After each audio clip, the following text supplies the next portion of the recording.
Assalamualaikum warahmatullahi wabarakatuh. Pemirsa RSM TV, TV Kesehatan Sumatera Barat. Pada hari ini kita akan berbincang-bincang dengan narasumber kita, yaitu Sisi, Dinda, dan Mutiara. Halo, apa kabar? Alhamdulillah baik. Alhamdulillah baik. Nah, pada hari ini kita akan membahas tentang penyakit gout arthritis atau di masyarakat lebih dikenal dengan penyakit asam urat. Nah, untuk Sisi, kita udah banyak nih dengar di masyarakat bahwasanya penyakit asam urat itu penyakit yang sepele, padahal dampaknya itu lebih besar bagi kesehatan.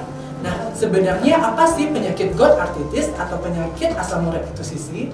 Nah, gini Aldi. Nah, penyakit gout arthritis atau asam urat itu adalah penyakit peradangan yang disebabkan oleh metabolisme abnormal purin di dalam tubuh. Nah, biasanya ketika terjadi abnormal ini, terjadinya peningkatan asam urat di dalam darah kita. Nah, biasanya terjadinya penumpukan asam urat yang menyebabkan peradangan persendian di bagian sendi seperti sendi lutut, sendi kaki, dan beberapa sendi lainnya. Nah, seperti yang Sisi jelaskan tadi bahwasanya asam urat itu terjadi apabila kadar asam urat itu melebihi di atas normal atau tidak normal, begitu. Nah, apa sih faktor risiko dari penyakit gout arthritis itu, Mutiara? Nah, jadi Aldi, faktor risiko penyakit asam urat itu yang pertama adalah genetik atau keturunan. Gangguan pada genetik seseorang dapat meningkatkan asam urat. Yang kedua itu ada jenis kelamin. Laki-laki lebih beresiko terkena penyakit asam urat daripada perempuan karena kadar asam urat laki-laki lebih tinggi daripada perempuan. Yang ketiga ada konsumsi alkohol. Alkohol meningkatkan kadar asam laktat di dalam tubuh yang dapat menghambat pembuangan purin sehingga menyebabkan penyakit asam urat. Nah, tadi kan faktor risiko. Ada nggak sih tahap-tahapan dari penyakit gout arthritis itu, Mutiara? Nah, untuk tahapannya itu ada 4. Yang pertama ada tanpa gejala. Tanpa gejala itu terjadi kelebihan asam urat namun dapat dicegah dengan pola makan. Yang kedua ada tahap gout akut yang dirasakan pada beberapa persendian. Yang ketiga itu ada interkritikal, terjadi secara berulang-ulang. Nah, yang ketiga itu ada pada tahap kronis. Pada tahap ini terjadi secara menahun dengan pembengkakan kristal asam urat sehingga terjadi kemerahan pada persendian. Mungkin itu tahapan pada asam urat tadi. Oke, baik.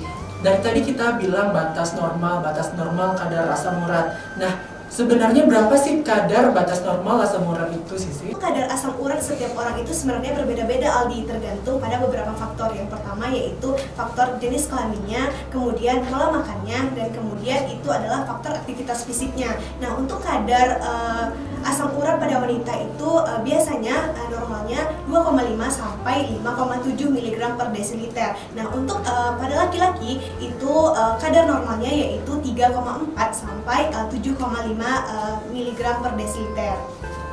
Nah, tapi setiap rumah sakit itu berbeda-beda rujukannya tergantung region laboratorium masing-masing gitu, Aldi. Nah, untuk kadar apabila setelah melakukan pengecekan terjadinya peningkatan kadar asam urat di dalam tubuh kita atau tidak normalnya kadar asam urat dalam tubuh kita, nah kita bisa hindarinya dengan cara mengatur pola makan kita, Aldi.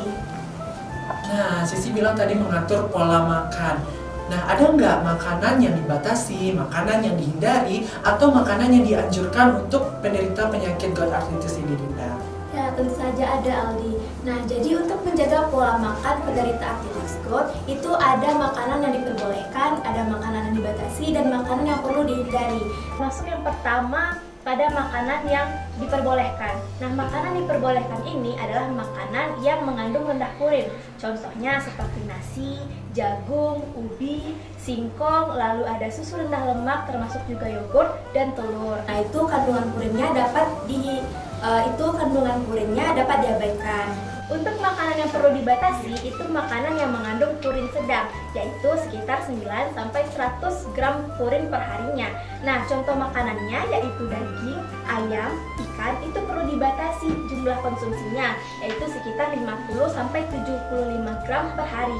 Nah, untuk sayuran itu juga perlu dibatasi seperti sayur kangkung, sayur bayam, sayur daun singkong, dan juga biji melinjo. Itu perlu dibatasi juga konsumsinya sekitar 50 gram per hari.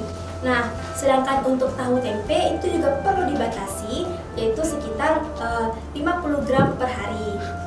Juga untuk kacang-kacangan kering itu batasan makannya sekitar 25 gram per hari.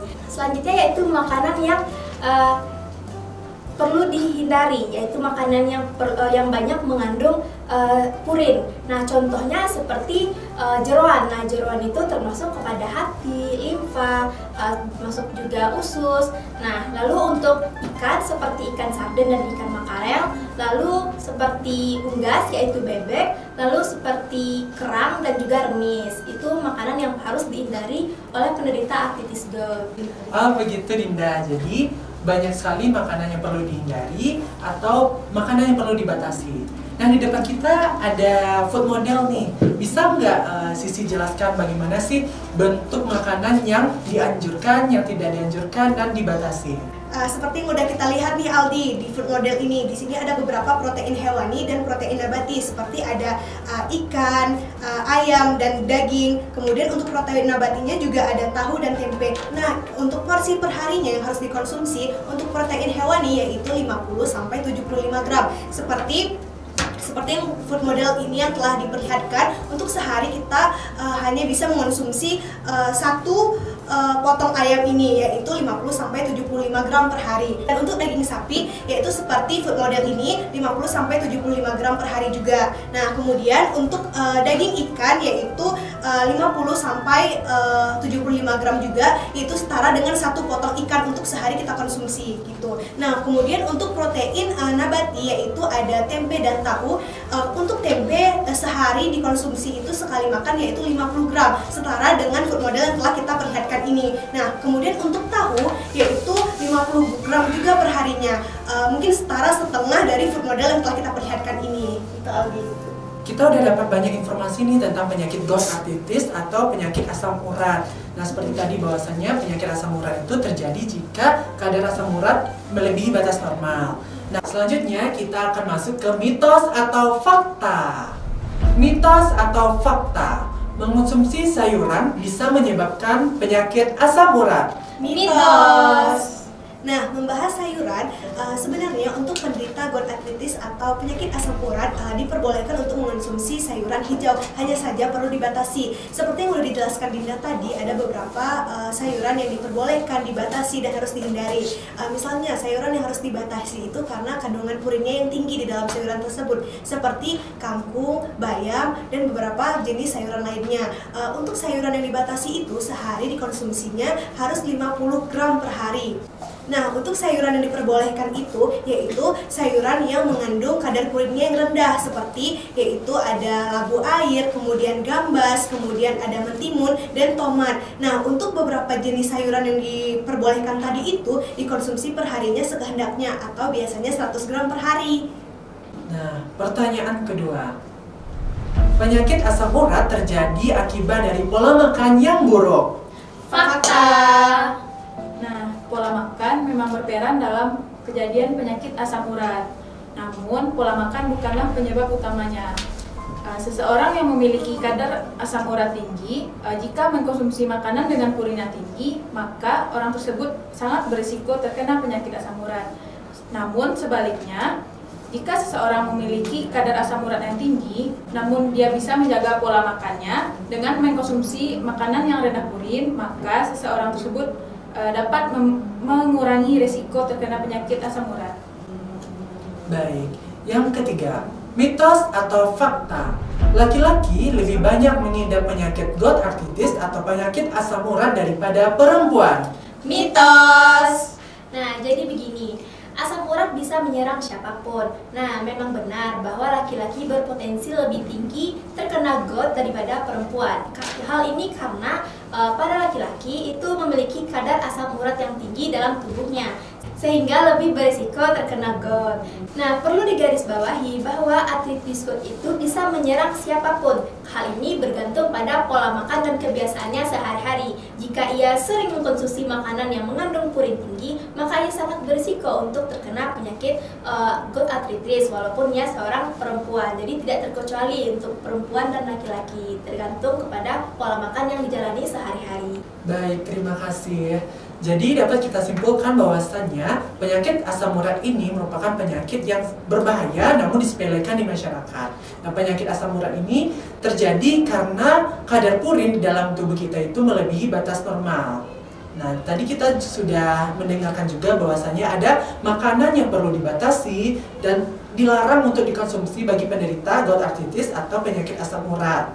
Nah, tadi juga kita membahas sama-sama bahwasannya ada mitos-mitos yang beredar di masyarakat tentang penyakit asam urat ini. Nah, sudah dijelaskan juga tadi bahwasannya ada mitos dan ada juga fakta.